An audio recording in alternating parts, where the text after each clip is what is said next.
So you wish to learn the story of fear and hunger. Then you came to the right place. But before I tell you, let me take you back in time and let's see how it all started.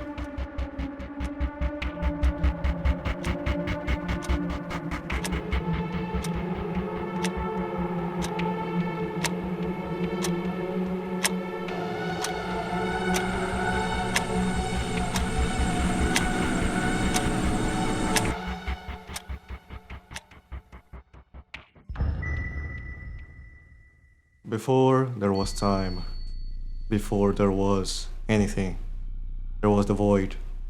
And before there was the void, there was the green hue. And from the green they came, the old gods, the original creators and destroyers of this world. The old gods made the world to their image, shaping it as they seemed fit. One day, Sylvian, the goddess of creation, and Grogoroth, the god of destruction, decided to have a child. And eons after their union, Sylvian pushed a pine cone out of her abyss, giving birth to Ninosh, the god of nature. The perfect union between creation and destruction. The children of Sylvian were to be fruitful and multiply within Ninosh's embrace, giving Grogoroth more to destroy. Grogoroth, Sylvian, and Ninosh are arguably the most important old gods of fear and hunger, but they aren't the only ones. If we visit the National Museum of Bohemia in Fear Hunger 2, we see an old clock. In it, there is a small circle with 10 sigils. Each sigil represents not just a month, but also a god. And this clock gives us the key to unravel the mysteries of the story of fear and hunger, something we shall be doing today. But before we proceed, hi, my name is Shadow. No, not that one. And I had a goal. I wanted to make a complete and definite timeline of fear and hunger with all the major events. And that proved to be hard, you know? But after doing lots of research, I think I've managed to pull it off. So, that's what we'll be doing today. I will make a 3-part video series going from the very beginning all the way to the year 1942, where the most recent events of Fear and Hunger 2 takes place. Luckily for you, these videos will already be out by the moment I post this one, so you can go check part 2 and 3 after finishing part 1. There's a lot here with things to unpack that I haven't seen anyone talk about yet. So if you are a veteran of the series who wants to learn more, or a new fan who doesn't know anything and wants to understand the story, don't worry, these videos will still help you. Right now we are here, at the very beginning, and the oldest date we have knowledge of is this one, so let's see what happened. Before the humans, the lizardmen inhabited the world as the dominant species, and the gods wanted a city where they could be worshipped by these intelligent lizards. So the old gods created the figurines, subservient beings that would build the city of Mahabri, the city of the gods. This place would serve the purpose of existing outside time and being a hub for different planes of existence. The lizardmen desired to ascend and live closer to the gods in the void, so the gods also designed the golden throne, where mortals would sit after proving their worth and achieve greater heights.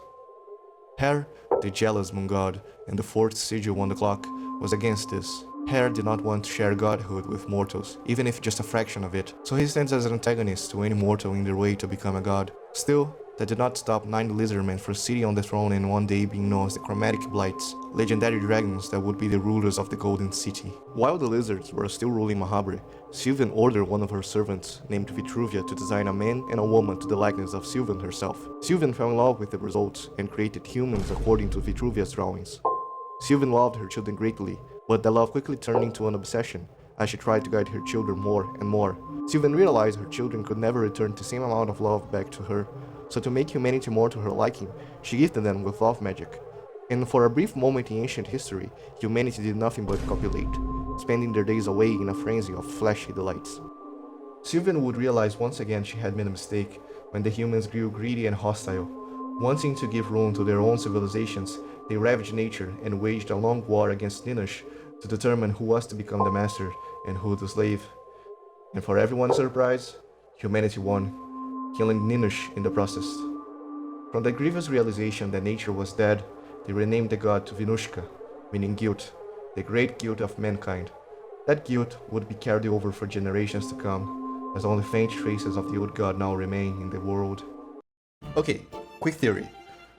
I personally believe that the death of Inushka is meant to be a metaphor for the creation of agriculture. After all, that was when humans stopped living as nomadic tribes and learned how to exploit nature for their own benefit. So, in that case, if Fear and Hunger's universe follows a similar timeline to a real world, that would be around 10,000 BA. Probably due to the death of Inushka, the old gods then would start an exodus, leaving the world for their own creations, likely returning back to the green hue they once came. But before their departure, they nominated one of them to stay behind and reign as the true king of Mahabharata.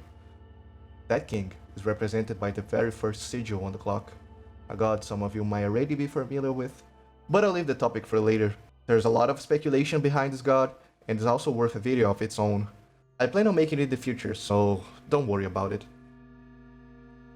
Without much explanation, the true king and the lizardmen vanished. The figurines to this present day still talk about the prophecies that one day their king will return. After this, humans became the new rulers of Mahabharata. They sought the throne of ascension not to live amongst the old gods, but to have power equal to them. They believed the old gods had abandoned humans, and they would seek the throne as means to establish a new age for humanity. But the truth is, the throne was never made for humans to surpass their creators. Instead, it was a device to make sure the great scheme of things would always be set in place. But what is that great scheme? It's one where mankind would be bound to forever repeat its mistakes, never learning and forever relying on the gods for guidance. And yet, generation after generation, new gods would emerge, promising to save the world, waging endless wars in the process, and after their influence had diminished, they would vanish too, leaving the world in a state no better than it was before. Until one day, a man with humble origins started to gather prominence around the lands of the eastern sanctuaries. The man was said to be born of a virgin mother with the seed laid by a false god. His name was Almer, and with his 12 trusted apostles, they had the goal to unify people from all religions and re-establish the old world order, where humans lived under the guidance of the old gods. The kings and sultans of the time would not let a godlike man threaten their rule. So they captured Almer and sentenced him for public humiliation and eventually death on a cross. But all of this only served in Almer's favor, for the pain and suffering had pushed the man over the edge. After being crucified, Almer soared to the heavens with his arms still widespread from his hands being nailed into a cross. His ascension led him to Mahabharata, where he spent 3 days and 3 nights there, but not alone. Somehow one of his apostles came along with him to the city of the gods. At the Golden City, Almer had the goal of reaching absolution. For that, he carved idols of himself in an attempt to separate his imperfect, subconscious side. These idols condensed into a single macabre being, and then the Ascended One became two.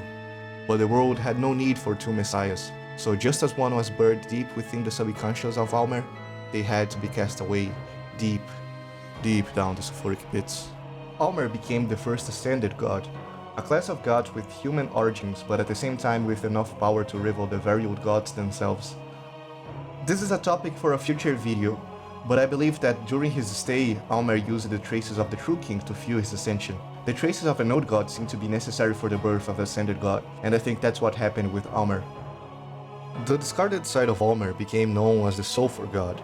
He represents the second sigil on the clock, while the third sigil belongs to the side of Almer that returned, the Christ we all know and love to this day. Well, except for when he brutally murdered everyone who had a hand in his execution, forced people to suck his lung to impose dominance over them, and became a hairless, muscular giant for some reason. You know, basic stuff we used to do back in the day.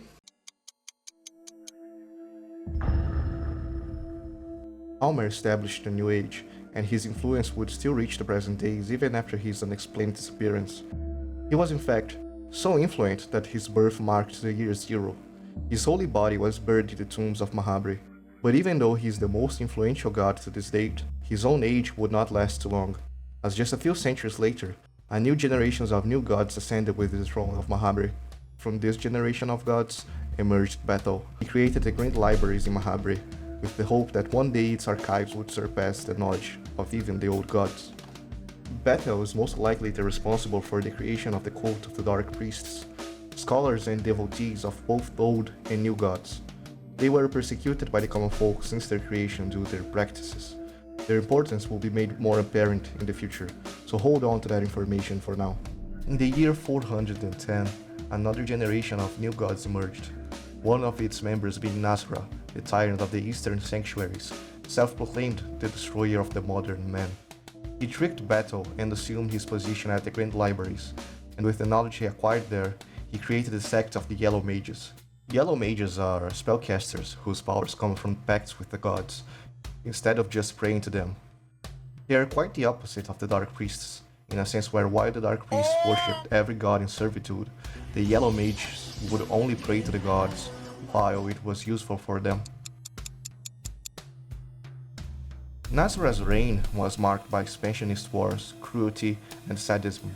Unlike the new gods that came before him, Nasra refused to go to the Hall of the Gods, a metaphysical dimension where the new gods reside after the time ends. Nasra led multiple campaigns against the nation of Edo that turned out to be unsuccessful. But he took a page from them and created the nation of Yansa Ariwaban by appointing high-status prisoners from the war against Edo as the central figures of the nation. Although not explained how, Nasra was decapitated before the 9th century.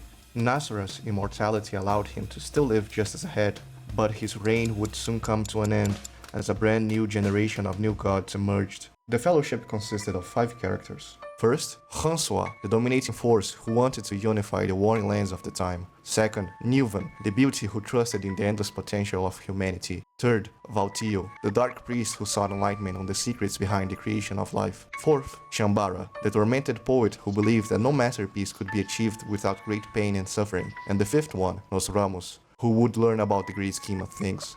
They would venture to the ancient tomb of Mahabre and overcome its challenges, gaining the approval of the figurines to sit in the throne of ascension and become gods that would guide humanity to a new age, the Age of the Fellowship. Only Nos Ramos would refuse to become a new god and be forgotten, turning into a mysterious alchemist that desires to learn more about the secrets hidden in the depths of the tombs. In the first game, we can still find the Fellowship lurking at the Mahabre of the past, and we need to get their souls to reach the throne of ascension and become new gods ourselves.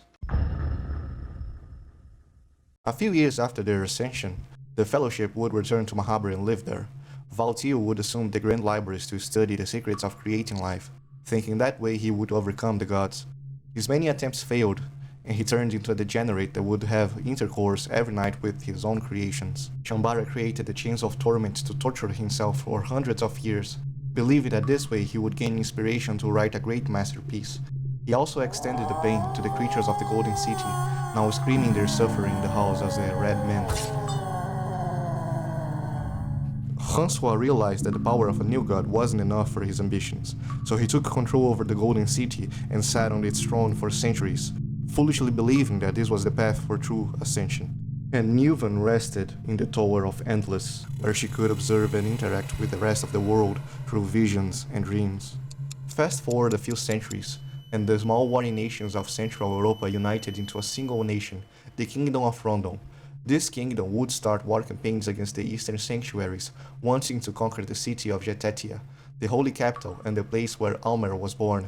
The Vatican financed the campaigns against the eastern sanctuaries, as well as deployed the Penance Knights, a special unity of death-sentenced criminals who would have one last chance of repenting for their sins. The armor of the Penance Knights could not be removed once put on. These armors had rows of small spikes that drill into the skin of the wearer. The pain was meant to cleanse the mind during the mission and hide in the fury of the fighter. A war prison was built by Rondon on the top of the ruins of Mahabre. Rondon wanted to use the dark rumors surrounding the ruins to scare their enemies. These dungeons would be known as the Dungeons of Fear and Hunger, the place where the first game sets. Little did they know this would be a great mistake, for the darkness hidden in its depths could not be contained. The age of peace and prosperity brought by the Fellowship was gone by the 16th century. Wars and a terrible plague would take a hold of Rondon, claiming the lives of thousands, if not millions. Prayers for the Fellowship to save them went unheard. People once again started to blame the old gods for this curse. But one day, an old prophecy resurged. Tales about a man who would unify the lands, not by the power of the golden staff, but by the power of dozens of pitchforks. A fair-haired man with golden locks that would shepherd humanity out of the darkness. It just so happened that a mercenary with the same traits started to gain fame around Central Europa, the charismatic leader of the Knights of the midnight sun. If you want to learn more about this man, click here to watch the next part. Hope to see you there.